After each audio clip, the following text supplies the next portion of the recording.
Hello friends, I am back with another video जिसमें बात करेंगे क्लासिफिकेशन ऑफ असेसमेंट के बारे में। इससे पहले जो मैंने वीडियो बनाई थी उसमें मैंने आपको बताया था पर्पसेस ऑफ असेसमेंट के बारे में कि असेसमेंट का पर्पस क्या होता है, क्यों करवाई जाती है असेसमेंट। और अब हम बात करेंगे कि उन पर्पस के बेसिस पे कितने पार्ट्स में क्लासीफाई किया गया है। तो फ्रेंड्स, सबसे पहले तो मैं आपसे कहना चाहूँगी कि अगर अभी तक आपने चैनल को सब्सक्राइब नहीं किया है तो प्लीज़ कर ले, क्योंकि ऐसे ही मैं आपके लिए इन्फॉर्मेटिव वीडियोस लाती रहूँगी। तो चलिए शुभारंभ करते हैं टॉपिक का। तो हमारा टॉपिक है क्लासिफिकेशन ऑफ असेसमेंट, जिसमें हम पढ़ेंगे based on purpose, prognostic, formative, diagnostic and summative, scope, teacher made, standardize, nature of attribute measure, achievement, aptitude, attitude, nature of information gathered, qualitative, quantitative, mode of response, oral, written selection or supply, nature of interpretation, norm referenced, criterion referenced, and assessment context की internal और external। तो चलिए शुरुआत करते हैं based on purpose. अब purpose के base पे असेसमेंट को 4 पार्ट्स में डिवाइड किया गया है। सबसे पहले क्या आता है प्रोग्नोस्टिक। अब ये प्रोग्नोस्टिक असेसमेंट मैंने आपको पहले भी बताई थी कि प्रोग्नोस्टिक में क्या होता है कि फ्यूचर की प्रेडिक्शन करते हैं पोटेंशियल एबिलिटीज़ को देख के, कि कोई बच्चा अगर यहाँ पे बहुत कुछ अच्छा कर पा रहा है तो इस बेसिस पे फ्यूचर में वो क्या कर सकता है। जैसे कि मैंने आपको एग्जांपल दी थी कि अगर उसका मैथ्स में बहुत ज़्यादा इंटरेस्ट है तो हो सकता है कि आगे जाके वो इंजीनियरिंग करे। अगर उसका बायोलॉजी में बहुत ज़्यादा इंटरेस्ट है हो सकता है कि वो डॉक्टर बने। तो इस बेसिस पे प्रेडिक्ट करना किसी की एबिलिटीज़ के बेसिस पे कि उसका फ्यूचर कैसा हो सकता है। तो इसमें बेसिक कॉन्सेप्ट क्या होता है कि लर्निंग प्रोसेस क्या चल रही है और उस लर्निंग प्रोसेस का क्या अचीवमेंट हो रहा है, उस बेसिस पे हम प्रिडिक्ट कर सकते हैं। कि जैसे मान लीजिए कि कोई लर्निंग प्रोसेस चल रही है, उसमें बच्चे ने बहुत अच्छा किया तो इसका मतलब है कि वो इस फील्ड में और आगे जा सकता है। अगर अच्छा अचीवमेंट नहीं किया है तो मतलब वो शायद ये फील्ड उसके लिए ना बनी हो या उसको इस फील्ड में जाने के लिए बहुत मेहनत करनी पड़े। तो प्रोग्नोस्टिक मतलब कि पोटेंशियल और एबिलिटीज़ के बेसिस पे फ्यूचर को प्रिडिक्ट करना। अब कंस्ट्रक्शन कैसे होती है प्रोग्नोस्टिक टेस्ट की? सबसे पहले जॉब एनालिसिस करेंगे कि क्या एबिलिटीज चाहिए किसी जॉब को करने के लिए, किसी काम को करने के लिए। Choice of test for trial, अब वो टेस्ट ऐसा होना चाहिए जो उस काम को करे। जैसे मान लीजिए अगर हम किसी की मैथमेटिक नॉलेज चेक करना चाहते हैं तो उसमें ऐसे क्वेश्चंस हों जो मैथमेटिक्स के बारे में बताए हैं ना। फिर उसके बाद आता है एक्सपेरिमेंटल ट्रायल। अब कुछ ग्रुप पे क्या है, इस चीज़ का ट्रायल किया जाता है कि क्या इस टेस्ट से हमें वो एबिलिटीज जानने को मिल रही है जो हम जानना चाहते हैं। वैलिडेशन एंड क्राइटेरियन स्टडी, कि क्या वैलिड होना चाहिए, ऐसा नहीं कि हम कुछ भी क्वेश्चंस बना के दे रहे हैं। प्रॉपर उसकी जजमेंट होनी चाहिए, एडुकेटेड लोगों के द्वारा सर्वे और करवाना चाहिए कि हाँ ये चीज़ ठीक है, मतलब इस एबिलिटीज़ को जानने के लिए। फिर अगला जो हमारे पास आता है वो है फॉर्मेटिव। देखिए फॉर्मेटिव हमने भी असेसमेंट देखी है कि जो स्कूल्स वगैरह में होती है, जो मतलब समेटिव असेसमेंट से पहले भी होती है और समेटिव असेसमेंट के बाद भी, समेटिव मतलब हाफ ईयरली के पहले और हाफ ईयरली के बाद भी होती हैं। तो इसमें क्या होता है कि एक तरह का फीडबैक और इन्फॉर्मेशन मिलता है कि कोई बच्चा कितना सीख रहा है, कितना उसने सीखा है। फॉर्मेटिव में क्या होता है कि स्मॉलर यूनिट्स ली जाती हैं, सिलेबस कुछ ज़्यादा नहीं होता, थोड़ी थोड़ी यूनिट को लेके चेक किया जाता है कि बच्चे को इनमें क्या प्रॉब्लम आ रही है, वीकनेसेस को डायग्नोस किया जाता है। ये बच्चे को अपॉर्चुनिटी देती है कि वो इम्प्रूव कर पाए। जैसे मान लीजिए कि हाफ ईयरली से पहले अगर यूनिट टेस्ट होते हैं तो उसमें क्या है, अगर बच्चे के मार्क्स अच्छे नहीं आते हैं तो वो मेहनत करके अपने आप को डायग्नोस करके कि कहाँ प्रॉब्लम हो रही है, मेहनत करके हाफ ईयरली में अच्छे मार्क्स ला सकता है। तो क्या है, अपॉर्चुनिटी देती है कि मास्टरी कर सके इन कॉन्टेंट। फिर उसके बाद और क्या इसके वो है कैरेक्टरिस्टिक्स, फ्लेक्सिबल डिज़ाइन होता है, कंटिन्यूस होता है, specifications of unit, feedback, determining learning outcomes. तो फ्रेंड्स ये सारे जो कैरेक्टरिस्टिक्स वगैरह हैं ये मैं आपको पहले समझा चुकी हूँ, तो मैं ज़्यादा टाइम ना लेते हुए इसे फटाफट कवर करने की कोशिश करूँगी। अब किस किस तरीके से फॉर्मेटिव असेसमेंट हो सकते हैं, क्या टाइप्स हो सकते हैं? ऑब्जर्वेशन के बेस पे हो सकता है कि टीचर ऑब्जर्व करे बच्चों को। क्वेश्चन आंसर सेशन हो सकता है कि क्वेश्चन आंसर्स पूछे, होमवर्क एक्सरसाइज जो दे रहे हैं उनके बेसिस पे हो सकता है। क्लास में कैसी एक्टिविटीज़ चल रही हैं, को करिकुलर एक्टिविटीज़ कैसी हैं, उनके बेसिस पे हो सकता है। अब बात करेंगे कि इसके फ़ायदे क्या हैं फॉर्मेटिव असेसमेंट के। गोल्स को सेट करने में मदद करती है, सीक्वेंस कैसा होना चाहिए लर्निंग का उसमें मदद करती है, डिफ़िकल्टीज़ को डायग्नोस करने में मदद करती है, एक तरीके की फीडबैक देती है कि कहाँ पे क्या कमी है और क्या करना चाहिए। फिर अगले अगर हम बात करते हैं डायग्नोस्टिक की, डायग्नोस्टिक में क्या आता है, मैंने आपको पहले भी बताया था कि पता करना कि कहाँ पे प्रॉब्लम आ रही है, डायग्नोस करना किसी चीज़ को।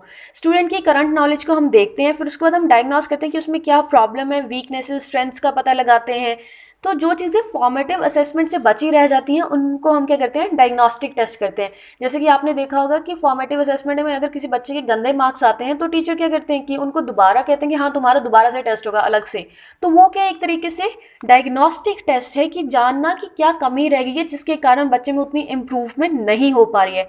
इसमें फोकस ज़्यादा क्या, अब कैरेक्टरिस्टिक्स की बात कर लेते हैं कि क्वालिटेटिव होता है, रेमेडियल होता है कि पता करना कि कहाँ प्रॉब्लम आ रही है। मोस्टली क्या ऑब्जेक्टिव टाइप टेस्ट होते हैं, एक प्रॉपर सीक्वेंस होता है आइटम्स का, क्वेश्चंस का, और ज़्यादा फोकस किस चीज़ पे होता है कि कौन से आंसर गलत हैं और उनके गलत होने के पीछे रीज़न क्या है, कि बच्चे को क्या इंटरप्रेट करने में प्रॉब्लम आ रही है या उसे उस सब्जेक्ट की नॉलेज ही नहीं है या बेसिक्स ही नहीं पता है, ये सारी चीज़ें।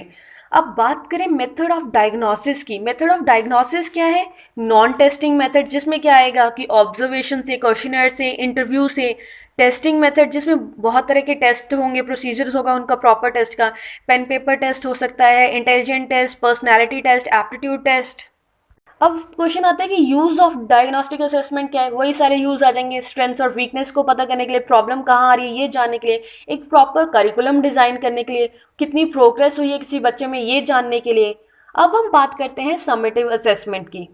तो समेटिव असेसमेंट क्या होती है, जो ज़्यादातर एंड में होती है किसी भी टर्म की, कोई भी कोर्स खत्म हुआ है या क्लास में क्या है एंड में जो होती है उसको हम कहते हैं समेटिव असेसमेंट। एक बार ये इंटरमीडिएट समेटिव असेसमेंट भी होती है, ये हम टाइप्स में करेंगे। तो इसका पर्पस क्या होता है, ग्रेडिंग सर्टिफिकेशन की, किसी को क्या है कि अगली क्लास में भेजना, एक ग्रेड देना, एक बताना कि हाँ तुम्हारा इतना नॉलेज लेवल है। अब इसमें क्या है कि बहुत सारा सिलेबस कवर होता है, जैसे मैंने आपको बताया था फॉर्मेटिव में क्या है कि थोड़ी यूनिट लेंगे, इसमें क्या है कि ज़्यादा सिलेबस होगा। ज़्यादातर क्या होता है, पेपर पेन टेस्ट होता है। Level of student is judged कि कितने लेवल है, कितने पानी में है वो बच्चा। जैसे कि कहते हैं ना कि 60% आए, 70% आए, तो मतलब ये पता करना कि उसको कितनी नॉलेज है। ज़्यादातर मार्क्स पे थोड़ा फोकस होता है इसमें, इंप्रूवमेंट में नहीं, क्योंकि अगर फाइनल में जितने मार्क्स आ गए अब आपको उस क्लास में इंप्रूव करने का मौका नहीं मिलेगा। अब अगली क्लास में आप सोच सकते हैं कि हाँ मैं इंप्रूव करूँगा, लेकिन अगर फॉर्मेटिव में आपके उतने अच्छे मार्क्स नहीं आते हैं तो आप समेटिव में कोशिश कर सकते हैं। तो वो चीज़ आ जाती है कि यहाँ पे general level of student is judged. अगर हम कैरेक्टरिस्टिक्स की बात करें तो टर्मिनल एंड जजमेंटल की लास्ट में होते हैं और जजमेंटल होते हैं। एक्यूरेट एंड रिलायबल, रिलाई कर सकते हैं हम इन पे। अचीवमेंट के अकॉर्डिंग ग्रेड मिलता है। किस चीज़ के लिए यूज़ होता है, क्लासिफिकेशन के लिए, प्लेसमेंट, प्रिडिक्शन ऑफ सक्सेस की, जैसे मार्क्स आते हैं तो कहते हैं कि इसके हाँ मार्क्स बड़े अच्छे आए हैं तो शायद ही आगे जाके कुछ अच्छा करें, ऐसा जनरली बोला जाता है। Well defined evaluation design, evaluation कर सकते हैं ईजिली बहुत अच्छे तरीके से। अब कितने तरह के समेटिव असेसमेंट होते हैं, इंटरमीडिएट समेटिव असेसमेंट। इंटरमीडिएट जो होते हैं जिसको हम हाफ ईयरली भी बोलते हैं, जो कि क्या है सेमेस्टर के हाफ में होते हैं या फिर मतलब जो ईयरली कोर्सेज होते हैं उनके हाफ में होते हैं। फिर आता है लॉन्ग टर्म समेटिव असेसमेंट जिसको हम फाइनल एग्जाम्स भी बोलते हैं।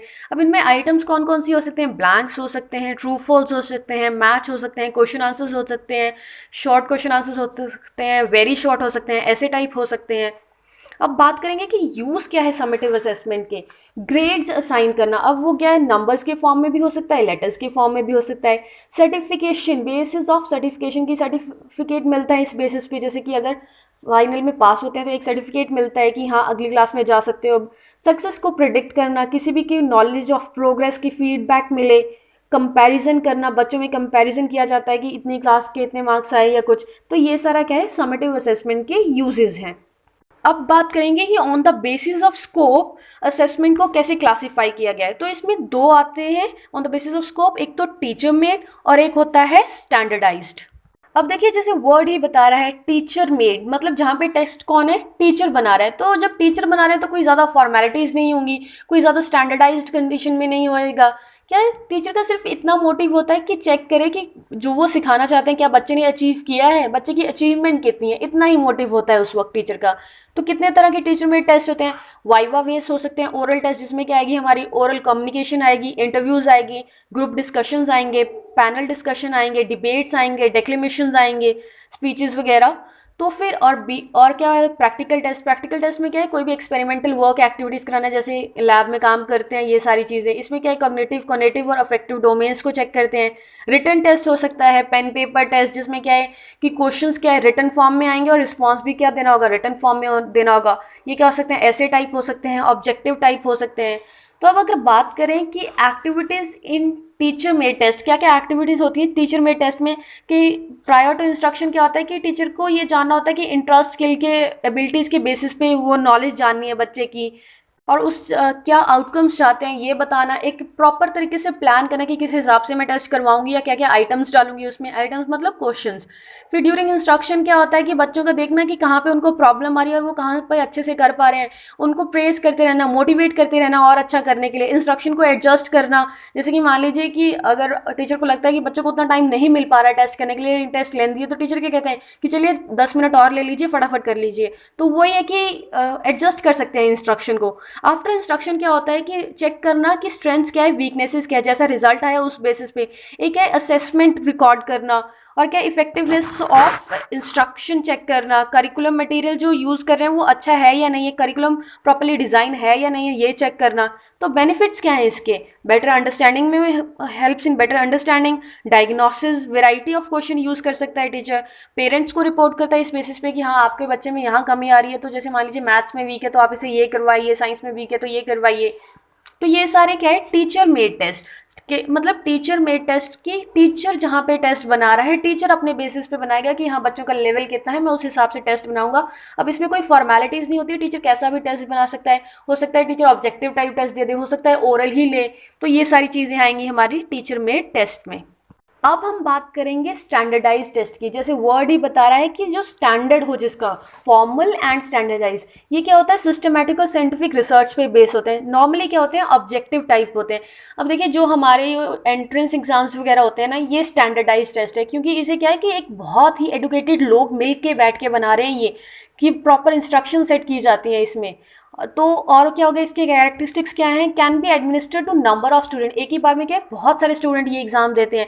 स्कोरिंग प्रोसीजर फिक्स्ड होता है कि हाँ एक मार्क्स के लिए मतलब एक क्वेश्चन के लिए इतना मार्क्स मिलेगा, और अगर एक क्वेश्चन गलत होता है तो इतने मार्क्स कट किए जाएंगे।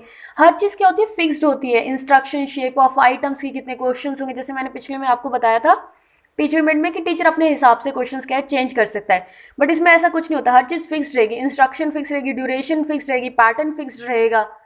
तो टाइप्स ऑफ स्टैंडर्डाइज टेस्ट की अगर हम बात करें तो कितने टाइप के होते हैं, achievement test, aptitude test, college admission test, psychological test, international comparison test. देखिए फ्रेंड्स, इसमें क्या है कि ये एक बहुत बड़ा क्वेश्चन बनता है, तो अगर हम ज़्यादा किसी टॉपिक में लिखेंगे तो हमारा क्वेश्चन कंप्लीट नहीं हो पाएगा। तो इसीलिए मैं आपको सिर्फ की पॉइंट्स देती जा रही हूँ कि अगर आपके पास टाइम होता है तो इस पर आप आगे अपने तरफ से व्यूज़ लिख सकते हैं। तो स्टैंडर्डाइज टेस्ट के बेनिफिट्स क्या हैं, standard administration, numerical scores, valid and reliable result, norm based, कि मतलब क्या अचीव होना चाहिए, what source should be achieved.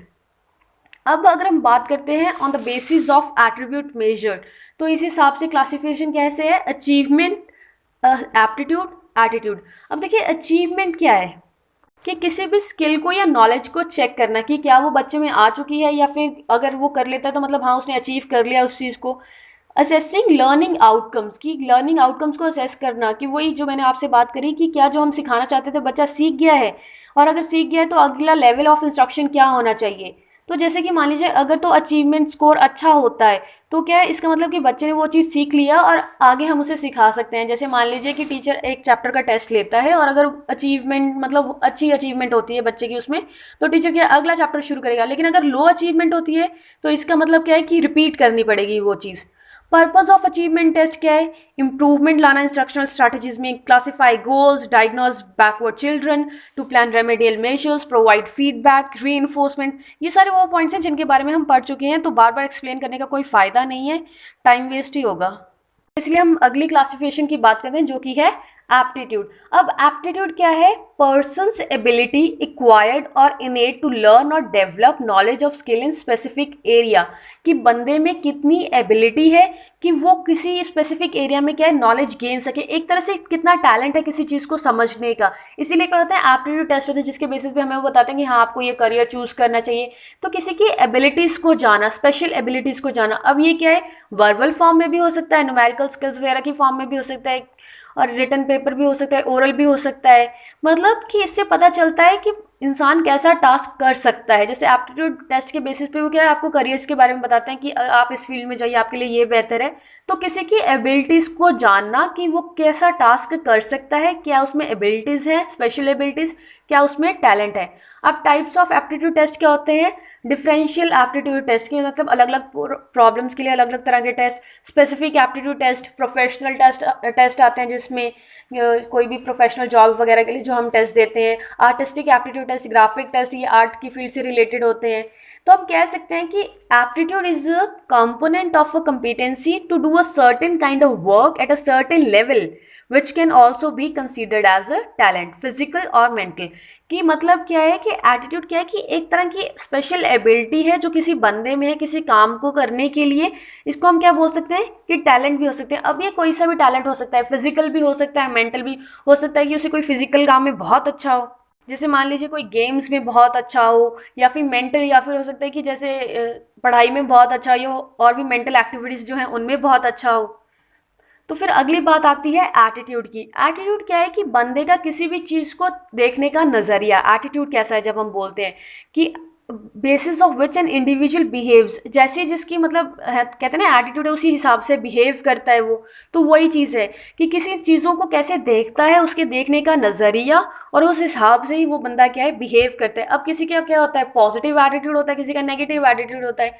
कोई क्या है कि कुछ भी अगर बुरा होता है तो क्या सोचने लगता है कि नेगेटिव में चला जाता है कि हाँ ये बुरा हो रहा है ये वो। और जो पॉजिटिव वाला बंदा होता है वो हमेशा चीज़ों को क्या करता है, सुधारने की कोशिश करता है। तो एप्टीट्यूड टेस्ट कैसे कर सकते हैं, क्वेश्चंस पूछ के, बिहेवियर को ऑब्जर्व करके, साइकोलॉजिकल मेथड से। अब अगली जो हमारे पास टाइप आती है on the basis of information gathered. अब जो इंफॉर्मेशन गैदर्ड है उसके बेसिस पे हम कैसे क्लासिफाई कर सकते हैं असेसमेंट को, क्वालिटेटिव या क्वांटिटेटिव। अब क्वालिटेटिव क्या होता है, फ्लेक्सिबल स्टाइल होता है, कोई भी किसी भी तरह से लिख सकता है। ओपन एंडेड होता है कि मतलब ओपन एंडेड क्वेश्चंस ऐसे होते हैं कि जिनमें कोई भी अलग अलग तरह के आंसर दे सकता है। जैसे कि अगर मैं आपसे पूछूं किसी इंस्टीट्यूशन को बेहतर बनाने के लिए क्या ज़रूरी है, तो हो सकता है कि आपकी क्लास में से 10 कोई और आंसर दे, 10 कोई और आंसर दे, तो मतलब हर कोई क्या अलग अपने तरीके से आंसर दे सकता है। और क्वालिटेटिव क्या होता है, टेक्सचुअल होता है कि मतलब audio tapes, video tape, fields note से हम जान सकते हैं। Participant response effect next question, कि मतलब जैसा पार्टिसिपेंट रिस्पॉन्स कर रहा है उसके हिसाब से नेक्स्ट क्वेश्चन होगा। कि जैसे मान लीजिए कि उसने इसी क्वेश्चन पे कुछ ज़्यादा खास रिस्पॉन्स नहीं किया, तो अब हम उससे हायर लेवल का क्वेश्चन नहीं पूछेंगे, सिर्फ उसी लेवल का क्वेश्चन पूछने की कोशिश करेंगे ताकि वो आंसर दे सके, कि क्वालिटी इंप्रूव हो उसके आंसर्स की। अब इसमें क्या है कि डाटा कलेक्ट किया जाता है कि वही ये जानने के लिए कि किसी भी इंसान ने कितना सीखा है, किसी बच्चे ने कितनी अचीवमेंट करी है या कितना और करने की ज़रूरत है। वेरिएशन डिस्क्राइब करता है ये।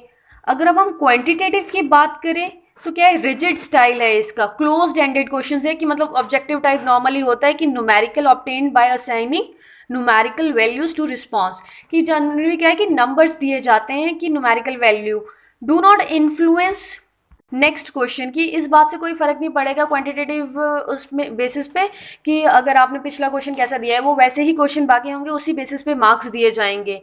Helps in statistical analysis. और क्वांटिटी क्या है कि नंबर्स मिल गए। अब जब हमारे पास नंबर आ जाते हैं तो हम स्टैटिस्टिकली एनालाइज कर सकते हैं किसी भी चीज़ को। अब जैसे कि देखिए क्वालिटेटिव में क्या था कि अगर हम किसी का बिहेवियर चेक करते हैं, अब हम उसको नंबर तो ही ना दे सकते, लेकिन क्वांटिटेटिव क्या है कि जब हम किसी के न्यूमेरिकल्स वैल्यू को चेक करें कि मतलब अगर टेस्ट में कितने मार्क्स आए, ये सारी चीज़ें, तो उससे क्या है हम स्टैटिस्टिकल एनालिसिस कर सकते हैं, एक डाटा बना सकते हैं। टू क्वांटिफाई वेरिएशन, कि मतलब क्या है कि हम हर चीज़ में क्या है कि क्वांटिटी ला रहे हैं कि कितना हुआ या कितने मार्क्स किसी ने पाए, उस हिसाब से हम जज कर रहे हैं।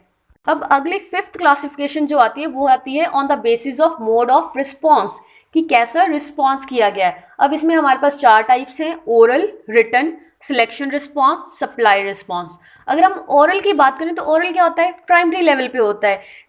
टू फिक्स बेसिक्स, मतलब एकदम बेसिक जब चीज़ें सिखाई जाती हैं तो ओरल, जैसे कहते हैं ना कि बच्चों को बोल बोल के पढ़ो, बोल बोल के पढ़ो, ताकि वो बेसिक चीज़ें सीख जाएं, साउंड सीख जाए, लैंग्वेज की, नंबर्स को बोलना सीख जाएं, ज़्यादा वोकल हों। और क्या है, अगर ज़्यादा वोकल होंगे, अगर उन्हें बोलना आता होगा तो उनकी क्या होगी, कम्युनिकेशन स्किल्स भी इंप्रूव होगी। इससे क्या है कि टाइमली फीडबैक मिलता है तुरंत। जैसे कि अगर ओरल टेस्ट में क्या होता है, अगर आप कुछ गलत बोलते हो तो टीचर तुरंत आपको टोक देता है, तो टाइमली फीडबैक है। नो फॉर्मल स्ट्रक्चर, कोई प्रॉपर स्ट्रक्चर नहीं है कि हाँ आपको ऐसा ही बोलना है या 2 लाइन के बाद आपको चुप ही करना है या कुछ, जैसे भी आप बोल सकते हो। किस किस तरह के होते हैं, वाइवा वॉइस होते हैं, स्पीकिंग टेस्ट हो सकते हैं। वाइवा वॉइस जैसे कि बड़ी क्लासेस में पूछा जाता है, एक्सपेरिमेंट्स के बाद वाइवा लिया जाता है, या छोटी क्लासेस में स्पीकिंग टेस्ट लिए जाते हैं, बच्चों से पोइम सुनी जाती है और क्या कहते हैं स्पीच सुने जाते हैं छोटे छोटे। तो वही है, इसके एडवांटेजेस क्या है, नो प्लेगैरिज्म, कोई प्लेगैरिज्म नहीं हो सकता यहाँ पे। अब आप अगर ओरली किसी से सामने बात करो तो आपको कहीं कॉपी करने तो नहीं ना जाओगे, तो वही चीज़ आ जाती है। इमीडिएट रिएक्शन, तुरंत आपको रिप्लाई मिल रहा है, तुरंत रिस्पॉन्स मिल रहा है। कॉम्प्लीमेंट्स प्रैक्टिकल, जो प्रैक्टिकल को क्या करता है, कॉम्प्लीमेंट्स कहते हैं। जैसे इसीलिए तो क्या होता है कि लैब्स में प्रैक्टिकल के बाद क्या होता है, वाइवा होता है ये ओरल रिस्पॉन्स जानने के लिए कि कितना किसी ने सीखा है। अगर अब हम रिटन की बात करें तो रिटन में क्या आती है, थ्योरीज आती हैं, प्रैक्टिसेस, राइटिंग स्किल को इवेल्युएट करना, कितनी क्रिएटिविटी से कोई लिख रहा है, एक तरह से प्रिंटेड मटेरियल होता है। अब रिटन में क्या है, बहुत सारे टाइप्स आते हैं, हो सकता है objective type of fill in the blanks वगैरह कुछ हो सकता है, या शॉर्ट क्वेश्चन आंसर्स हो सकते हैं, वेरी शॉर्ट क्वेश्चन आंसर्स हो सकते हैं, ऐसे टाइप हो सकते हैं। मतलब ये जनरली रिटन टेस्ट कब होते हैं, ताकि बच्चे को प्रमोट करने के लिए कि वो नेक्स्ट ग्रेड में जा सके। अब अगला क्या होता है, सिलेक्शन रिस्पॉन्स। अब देखिए जैसे वर्ड ही बता रहा है सिलेक्शन रिस्पॉन्स, जहाँ पे हमें क्या है, सिलेक्ट करना है। In this student reads a relatively brief opening statement and selects one of the provided alternative as correct answer. कि स्टेटमेंट पढ़ेगा और जो कितने अल्टरनेट्स दे रखे हैं उनमें से क्या है, एक आंसर सिलेक्ट करेगा, इसीलिए क्या है, सिलेक्शन रिस्पॉन्स है। ऐसा किस में होता है, मल्टीपल चॉइस में, ट्रू फॉल्स में या मैच में। यहाँ पे हमें क्या करना होता है, सिर्फ चूज करना होता है, सिलेक्ट करना होता है। इसके एडवांटेजेस क्या हैं, एफिशिएंट है, टाइम सेविंग है, इजी है। अब अगर डी टाइप हमारे पास क्या आती है, सप्लाई रिस्पॉन्स टेस्ट। अब देखिए वर्ड क्या है, सप्लाई, मतलब यहाँ पे हमें आंसर बनाना पड़ेगा, हमें आंसर सप्लाई करना पड़ेगा। तो ये क्या है, this type of test requires students to create and supply their own answer और perform a certain task to show mastery of knowledge और स्किल। या तो उन्हें कोई प्रॉपर टास्क करके दिखाना पड़ेगा, या तो फिर क्या है कि खुद आंसर सप्लाई करना पड़ेगा, मतलब खुद आंसर देना पड़ेगा। अब इनके क्या है, कंस्ट्रक्टेड रिस्पॉन्स टेस्ट भी बोला जाता है, क्योंकि रिस्पॉन्स क्या हम कर रहे हैं, कंस्ट्रक्ट कर रहे हैं कुछ। इसमें क्या है कि शॉर्ट भी हो सकता है, सिंगल वर्ड से लेकर सेवरल पेजेस के रिस्पॉन्स को भी हम इसमें कंसिडर करते हैं। जैसे मान लीजिए कि अगर वन वर्ड क्वेश्चन आंसर आ रहे हैं तो वहाँ पे क्या हम करेंगे, सिंगल वर्ड का आंसर सप्लाई करेंगे, और अगर ऐसे टाइप आ रहे हैं तो वहाँ पे क्या है, कुछ पेजेस का आंसर करेंगे। तो ये क्या है, single word to several pages response. अब हम बात करेंगे on the basis of nature of interpretation, कि कैसे इंटरप्रेट कर रहे हैं। तो इसमें क्या है, दो तरह से आता है, criterion reference, norm reference. Criterion reference में क्या होता है, performance of students is compared with some standard, की एक प्रॉपर स्टैंडर्ड बनाया गया है, उसी के साथ बच्चे की परफॉर्मेंस क्या है, कंपेयर की जाएगी, कि अगर इतने से ऊपर मार्क्स लाता है तो हाँ वो पास है या फेल है, इस तरीके से। Performance of student is compare with others, कि दूसरों के साथ कंपेयर किया जा रहा है यहाँ पे उससे। जैसे क्राइटेरिया में क्या है, एक प्रॉपर क्राइटेरिया सेट है, उस चीज़ के साथ हम कंपेयर करेंगे, और नॉर्म में क्या है कि दूसरों के साथ कंपेयर करना। फिर क्या आता है, emphasis on how the work has been done, कि काम कैसे हुआ है। और यहाँ पे नॉर्म में क्या है कि रैंकिंग देनी है उस काम को। एक क्राइटेरियन में क्या है, एक परसेंटेज होती है, जैसे स्कूल्स वगैरह में होता है परसेंटेज होती है, और नॉर्म में क्या होता है, परसेंटाइल्स होते हैं, जैसे कॉम्पिटिटिव एग्जाम्स में होते हैं। यहाँ पे जैसे मैंने आपको बताया कि कुछ सम स्टैंडर्ड के साथ कंपेयर करते हैं तो पास फेल, अगर जैसे मान लीजिए कि अगर 35 से ऊपर मार्क्स आए या 40% से ऊपर आए तो उसे पास किया जाएगा, अदरवाइज उसके नीचे फेल। तो ये पहले से डिटरमाइंड है। लेकिन नॉर्म में क्या होता है, रैंकिंग होती है, कहते हैं कि इतना तक के ऊपर के बच्चे लिए जाएंगे, इतने परसेंटाइल से ऊपर के बच्चे लिए जाएंगे, तो ये रैंकिंग सिस्टम आता है। क्राइटेरियन क्या होता है, मास्टरी ऑफ सब्जेक्ट, मार्क्स के बेसिस पे हम देख सकते हैं कि हाँ कौन किस सब्जेक्ट में कितना अच्छा कर रहा है। इसमें क्या है कि परसेंटाइल आ रहा है तो आपको कुछ क्लियर नहीं पता चल पा रहा है, तो doesn't clear mastery of subject.